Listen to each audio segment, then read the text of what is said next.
Salut, je m'appelle Mohamed Moujahid et cette vidéo est ma première sur YouTube. Dans cette vidéo, je voudrais partager avec vous 5 simples astuces que j'utilise au quotidien pour doubler sinon tripler ma vitesse de lecture sans pour autant perdre la compréhension. Dans la vie de tous les jours, il nous arrive très souvent d'avoir beaucoup de documents à lire dans un temps restreint et on veut à tout prix avoir plus de 80% de rétention des informations. En tant qu'étudiant, je rencontre ce problème tous les jours. En tant que travailleur, je suis sûr que vous rencontrez ce problème tous les jours aussi. Et dans cette vidéo, je vais vous montrer 5 simples astuces à suivre étape par étape qui vous permettront de doubler votre vitesse de lecture et en gardant plus de 90% des informations. La première astuce que nous allons voir est appelée le stimulateur visuel. C'est une méthode simple et que nous avons tous appris lorsque nous étions au primaire. Lorsque nous avions commencé à apprendre la lecture, beaucoup d'enfants, lorsqu'ils lisent, soit lisent avec la main en suivant ligne par ligne, ou bien ils lisent avec le doigt en suivant ligne par ligne, parce que le mot est compliqué souvent à comprendre et parfois c'est difficile de prononcer les mots tels qu'ils sont. Mais d'après Jim Quick, qui est un entraîneur dans la lecture rapide et que je suis depuis longtemps, les enfants ont une forte mémoire de rétention et cela leur permet en fait de capter les informations plus rapidement, d'apprendre les informations plus rapidement, et la méthode d'après lui est très efficace. Quand je l'ai utilisée, c'était super. Donc ce qu'il faut faire maintenant lorsque vous lisez, et je suis sûr que vous l'avez aussi remarqué souvent, lorsqu'on lit les informations quand on est fatigué, on peut lire la même ligne 3 ou 4 fois, ou bien on lit toute la page et on se rend compte qu'en fait nous n'avons rien compris. Pour éviter ce type de problème, on dit un stimulateur visuel. Donc vous allez pouvoir suivre les mots avec soit un bic, soit un crayon. Moi j'aime utiliser les crayons.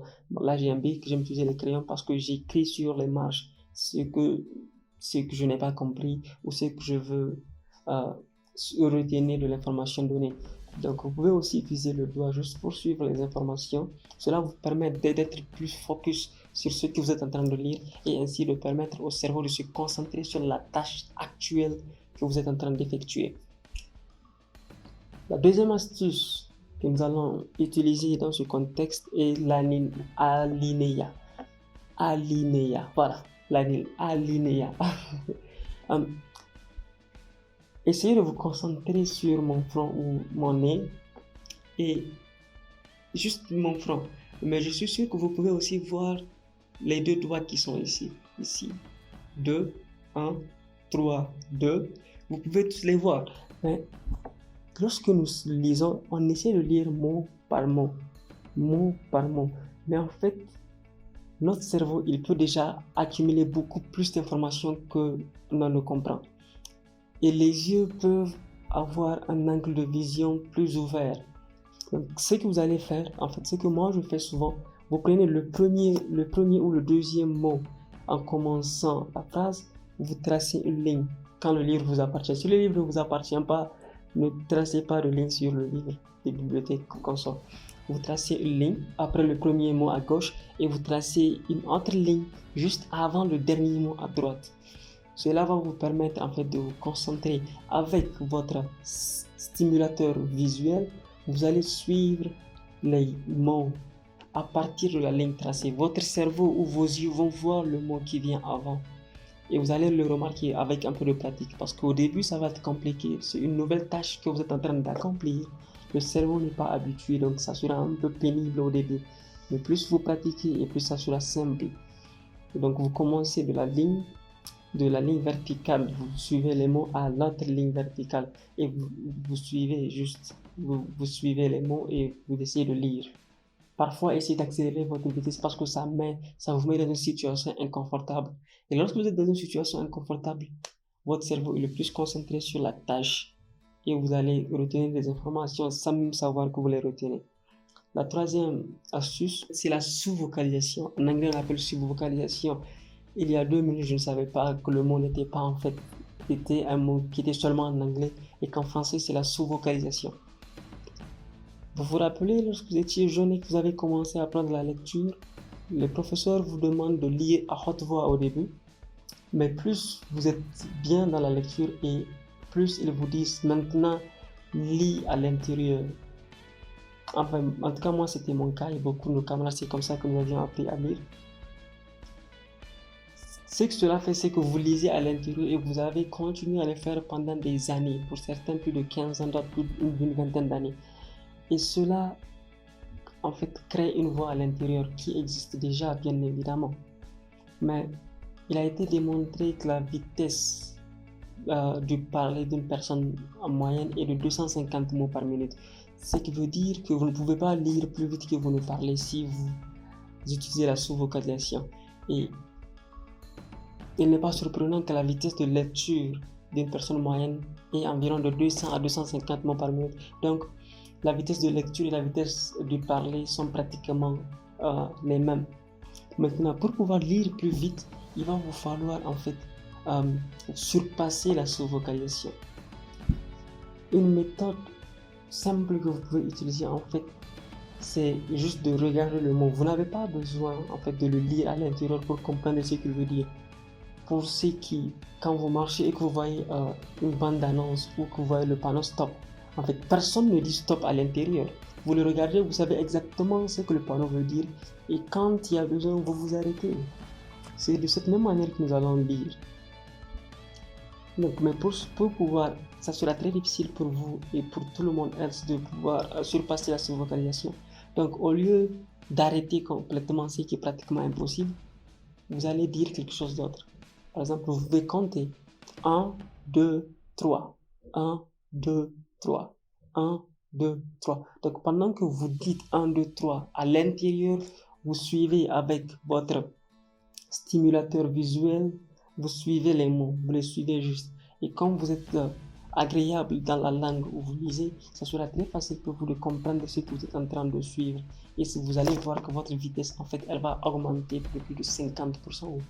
Pour certains, à partir de là, ils vont doubler leur vitesse de lecture. Avant de parler de la quatrième méthode qui, en fait, maintenant va inclure la compréhension, je vous demanderai si le contenu vous plaît déjà de liker la vidéo et aussi de vous abonner parce que dans cette chaîne, nous allons parler de productivité, de comment est-ce qu'il faut faire pour réussir ses études. Ensemble, nous allons apprendre parce que la meilleure façon d'apprendre, c'est aussi de partager ce que vous avez appris. Et plus notre communauté grandit, plus je vais apprendre beaucoup plus de choses que je vais partager avec vous et que nous allons tous grandir en tant que communauté. Donc, la quatrième astuce pour comprendre, parce que les trois premiers, c'est juste pour augmenter notre vitesse de lecture. La quatrième astuce pour comprendre ce qu'on dit, c'est de poser des questions. C'est simple. Lorsqu'on vous demande, par exemple, va dans la chambre et prends quelque chose. C'est très compliqué quand vous venez, ok, qu'est-ce que je vais prendre en fait? Je prends quoi? Je ne sais pas concrètement ce que je vais prendre. Il y a tellement de choses dans les chambres, il y a tellement de choses, je ne sais pas quoi prendre. Mais quand vous savez exactement ce que vous voulez, quand vous savez que, ok, va dans la chambre, prends un livre de mathématiques, ou bien, bon, un livre de mathématiques, s'il y en a plusieurs, ça peut être vague. Prends le livre de mathématiques, je ne sais pas, Siam, pour ceux qui sont en Afrique de l'Ouest, par exemple, ou vous prenez un livre de mathématiques Stroud, pour ceux qui sont un peu plus dans le domaine avancé. Donc quand vous rentrez, vous savez exactement où le Stroud est parce que c'est votre chambre ou c'est la chambre de vos amis, un truc comme ça. Vous prenez ce que vous avez à prendre et vous sortez. C'est la même chose que nous allons appliquer dans un livre. Un livre, considérant que c'est une chambre, vous allez devoir en fait poser des questions. Si c'est un livre de fiction, par exemple, vous pouvez poser la question: qui est l'acteur principal? Qu'est-ce qu'il fait? Où est-ce qu'il est? Comment est-ce qu'il est? En fait, que nous dit l'histoire? Donc, quand vous vous posez ces questions-là avant de commencer la lecture, cela met déjà votre cerveau dans une prédisposition à essayer de retenir les informations que vous êtes en train de chercher. Parce que, comme l'a dit Jim Quick, les questions sont en fait les réponses. Donc, vous posez la question, vous rentrez dans le livre, vous allez vous rendre compte que sans prêter attention, votre cerveau, il a déjà compris, il a déjà répondu à la question avec les informations qu'il y a dans le livre. Et cela vous permet donc, avec les 3 méthodes, vous lisez plus vite, et aussi avec les questions, vous pouvez comprendre et garder et retenir les informations les plus importantes d'un livre, d'un article, d'un email et tout. Et la dernière méthode qui, je dirais, la plus importante, c'est de lire plus souvent. C'est simple. Plus on lit, mieux on comprend, mieux on maîtrise notre manière de lire, et plus on développe d'autres astuces qui nous permettent en tant qu'individu de développer certaines stratégies pour avancer dans notre processus de lecture. Vous allez remarquer que quand vous lisez les livres qui ont pratiquement la même thématique, il y a des chapitres que vous allez commencer à lire et vous remarquez qu'en fait vous avez déjà cette information là. Donc cela vous permet déjà de lire plus rapidement, et dès qu'il y a un truc nouveau, votre cerveau dit ah, il y a un truc nouveau, donc là vous ralentissez, vous comprenez l'information et vous continuez plus vite en fait. Donc plus vous lisez et mieux vous comprenez. C'est comme la bicyclette. La première fois qu'on apprend, c'est très pénible. Notre cerveau, il chamboule de tous les côtés. On est mal à l'aise. On essaie tant bien que mal. Mais plus on pratique, plus on pratique, plus on pratique. Après, on conduit ou on roule une bicyclette sans même savoir qu'en fait, nous sommes en train de rouler. C'est le livre ou la lecture, c'est de la pratique. Plus on pratique, et mieux on apprend.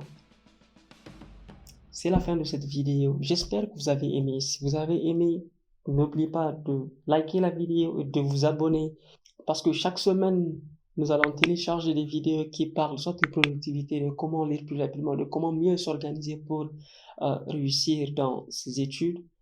Et ensemble, nous allons évoluer en tant que communauté. Et dites-moi dans les commentaires ce dont vous voulez que je parle le plus souvent, et nous allons le faire.